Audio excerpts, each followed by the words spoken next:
Start.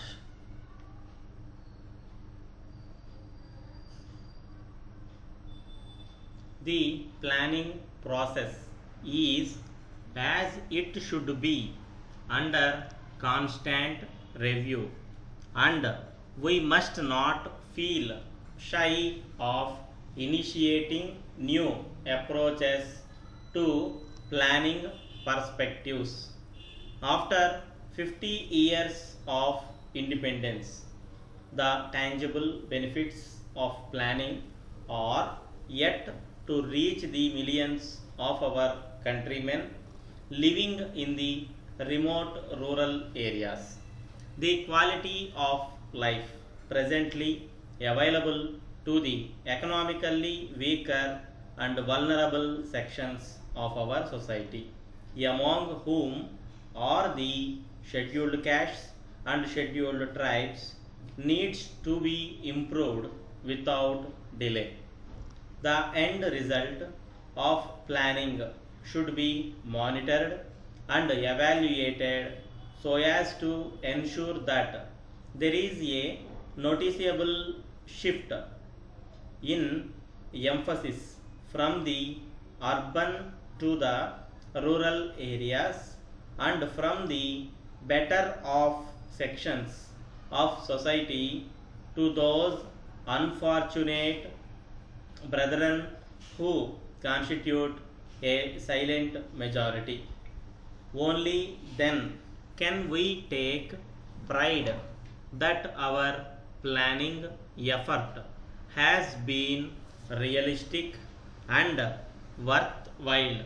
Any effort in the direction I have indicated cannot possibly be fruitful unless the administration which is to implement these socio-economic programs is in tune with the underlying spirit of this planning exercise and responds with sympathy, understanding, and a sense of urgency to the tasks given to it.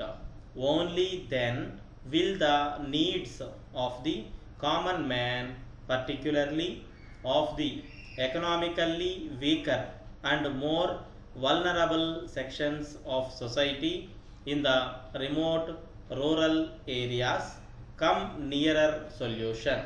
After 50 years of independence, inadequate housing, communications, health, and medical care and essential commodities at reasonable prices continue to be beyond the reach of the millions of our countrymen. We need to search our hearts to locate immediate and long term shortfalls in reaching the benefits of planning to the grassroots of our society. Our planners are now engaged in putting a realistic, result oriented rural bias into our plans for socio economic development. The recent announcement with regard to the industrial policy with emphasis on the employment oriented small scale industries and the extension of credit facilities to such industries and to small farmers in the agricultural sector is welcome. This is an area where the governors of states could use their good offices at all levels to advise, encourage, and caution those engaged in this gigantic nation building exercise. Our youth are the trustees of posterity and the institutions where we seek to impart to them the values of life and our cultural heritage apart from fitting them out for more mundane duties and responsibilities in later life. Our planners are thinking in terms of providing increased employment opportunities and to tackle the question of both existing unemployment and underemployment in all walks of life. This is a Herculean task. We must, therefore, at the national level, evolve a consensus as to what employment opportunities can be created and what would be the contribution of such an exercise for the national welfare. Only thus can we hope to eliminate the growing discontent in the younger generation who are slowly getting disenchanted with their prospects for the future.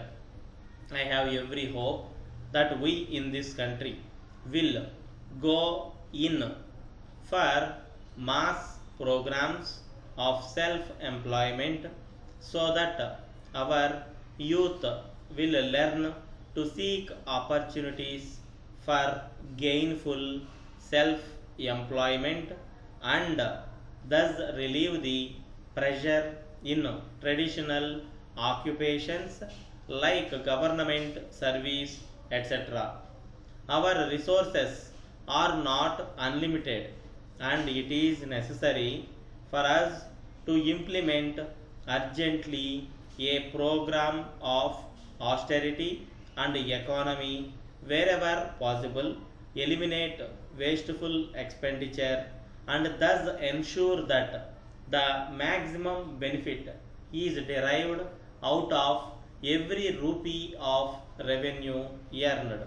There are, of course, traditionally prescribed methods and practices for dealing with these problems, but in all such matters, which ultimately tend to become routine and mechanical, example is better than precept, and there needs to be an awakening of individual conscience if at all we are to achieve the highest standards of moral rectitude and honesty in national life.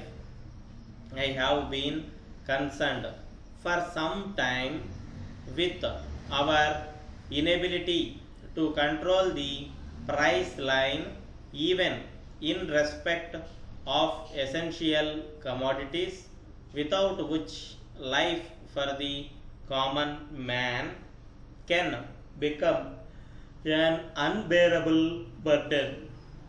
Apart from punitive action, it is necessary to enlist the goodwill and cooperation of all sections of society and all those engaged in the production and distribution process to ensure that there is not only the fear of law but also moral restraint which places an obligation on all those of us who can help to reduce the scarcity of essential commodities and control their prices. I would particularly refer to lavish expenditure and show of extravagance among certain sections of our society which in the circumstances of today have no place in our way of life. The family planning program has unfortunately in the recent past acquired a poor reputation not because the program is in itself objectionable but because some of the methods adopted to force the pace have been unethical. Our population growth is, to say the least, alarming, and try as we may, our resources cannot match this increasing pressure of population unless we consciously recognize individually and severally the need to restrict our population growth, which will destroy us.